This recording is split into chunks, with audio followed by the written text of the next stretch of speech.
Hello, Millings TV fan! This is Milling po. Kamusta po sila? Ano po ay nasa mabuti silang kalagayan at tayo po ay busy sa kitchen at ating pong isi-share ang ating Silver Crest na bagong blender.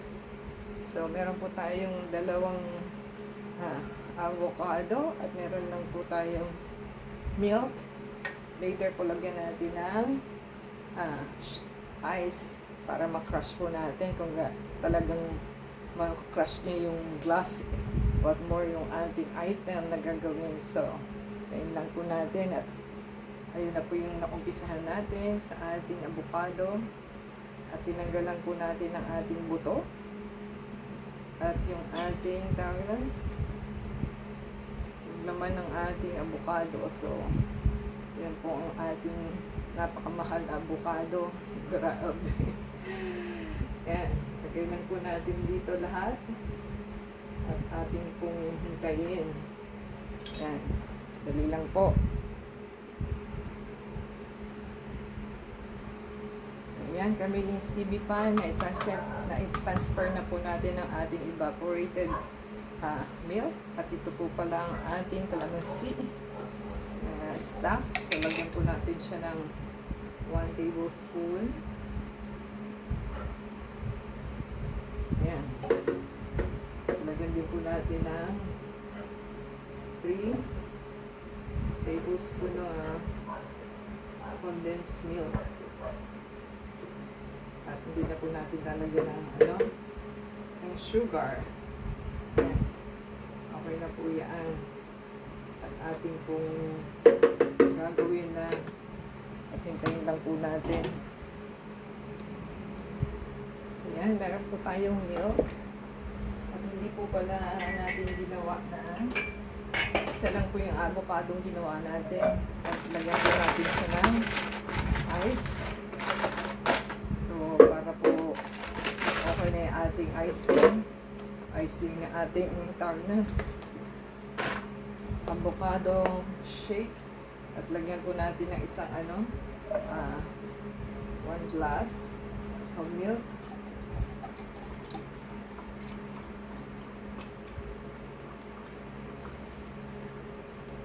Ayan, tayo lang po natin. So, ating po ibuhos ang ating milk para mag-grind na siya. At ating pong i-try kung okay ang ating blender this time dahil nakagulat po sa lakas. At ating pong i-plug in. At ito na po ang ating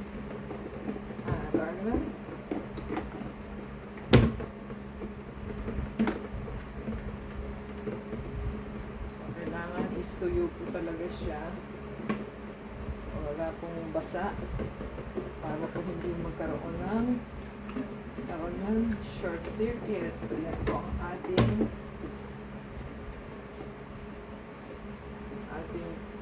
bagong blender. So, ito daw po yung kanyang pulse. Power on lang po ng 1. So, power on natin ng ating pulse. On natin at power on ang pulse. Oh my God. Ay, ganun po siya kalakas. Nagugulat talaga ako. Ano ba yan? Kailangan i-power on mo po siya tapos saka mo po siya ng i-pulse kasi ang pulse po nito, paggamit po niya is 3 minutes to ang off. So, ganun daw po para hindi masira yung machine. Ayan, ganyan po kalakas sa ating ika-crush po niya. So,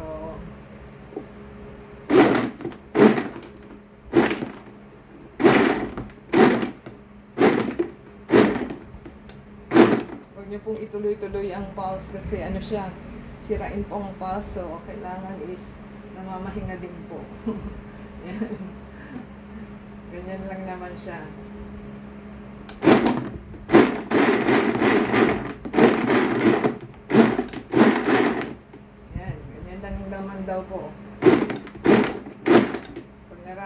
nyo pa na malaki pa yung ice, i-try pa po natin.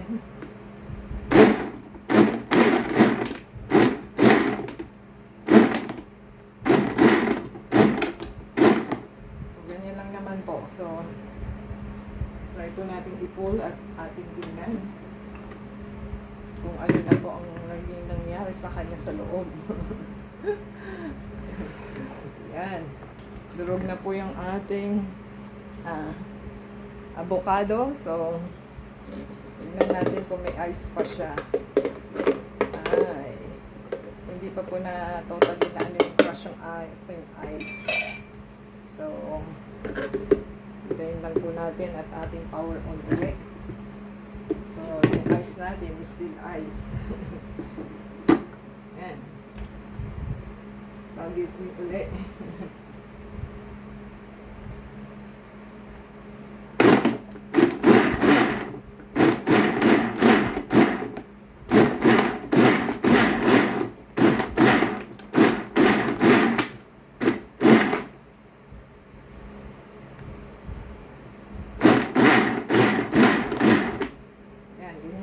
Po siya.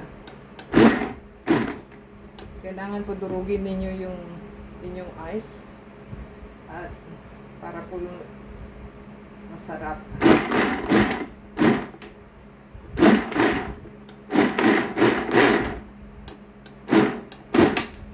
So yan, saka nyo po siya i-blend.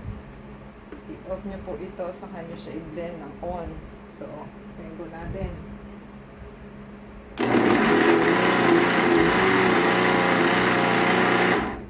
Ganun lang naman po.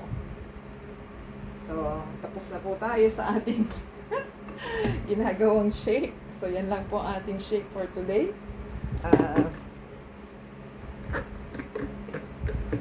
Ayan. Yan lang po ang ating shake na ginawa for today. So, sinubukan lang po natin ang ating unit at the same time kung okay ba. So, lagyan po natin ng ice ng ating glass para ma-maintain yung lamig ng ating avocado. So, yan lang po ang ating may share sa inyo. At may masarap na po tayong sa malamig. Yan. Kung nagustuhan po nila ang ating video for today at nakarating ka po sa pinali na to, give us a thumbs up po, comment down below, and subscribe po sila sa ating channel. So, add po tayo sa Facebook, Twitter, TikTok, and Instagram. And at the same time, paki-support po sa ating video. Play po nila yung ads and video. And follow us. And subscribe. And like, comment. Until next time po. Yan na po ang ating masarap na, na juice na ating bagong blender. Pero okay pa po yung luma nating blender. Back up lang po yan. Until next time po. God bless everyone.